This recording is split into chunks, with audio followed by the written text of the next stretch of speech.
నరేంద్ర మోడీ గారికి హృదయపూర్వక కృతజ్ఞతలు తెలియజేస్తున్నాం.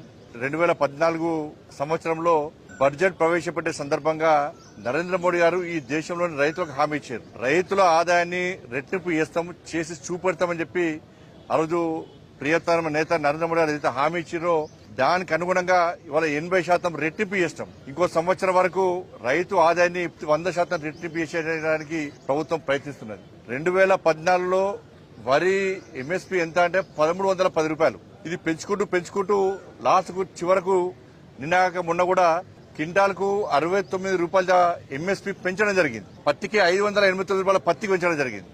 కాబట్టి ఇవాళ వరి క్వింటాల్కి ఎంత అంటే 2369 రూపాయలు.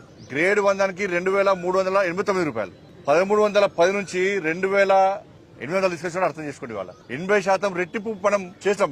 కాబట్టి రైతు ఆదాయాన్ని రెట్టింపు చేయడానికి ప్రభుత్వం కృషి చేస్తున్నది. ఇవాళ అన్ని రకాల సబ్సిడీ యూరియా ధరలు మార్కెట్ ధరలో పెరిగినప్పుడు కూడా రైతులకు ఇబ్బంది కాకుండా ఆ సబ్సిడీలో యూరియా ఇస్తూ ఆ భారాన్ని కేంద్ర ప్రభుత్వమే మోస్తా ఉన్నది. పూర్తి సబ్సిడీ ద్వారా యూరియా ఇచ్చే ప్రయత్నం ఇస్తున్నాం కూడా. ఇవాళ 10 సంవత్సరాల కాల వ్యవధిలో తెలంగాణ రాష్ట్రంలో ధాన్యం కొనుగోలు కోసం 2,30,000 కోట్ల రూపాయలను ఈ తెలంగాణ రాష్ట్రానికి నరేంద్ర మోడీ గారి ప్రభుత్వం ఖర్చు చేసింది. 2,30,000 కోట్ల రూపాయలను ధాన్యం కొనుగోలు కోసం ఖర్చు పెట్టడం జరిగింది. పండించిన ప్రతి గింజ కొంటున్నాం. ఇవాళ కేంద్ర ప్రభుత్వం కొంటా ఉన్నది. అన్ని ఖర్చు కూడా కేంద్ర ప్రభుత్వం భరిస్తున్నది. ఇట్లా అన్ని రకాలుగా రైతాంగాన్ని ఆదుకునే ప్రయత్నం చేస్తున్నాం. కాబట్టి వరితో పాటు 14 పంటలకు ఎంఎస్పీని పెంచినటువంటి నరేంద్ర మోడీ గారికి ఈ సందర్భంగా హృదయపూర్వక ధన్యవాదాలు తెలియజేస్తున్నాం.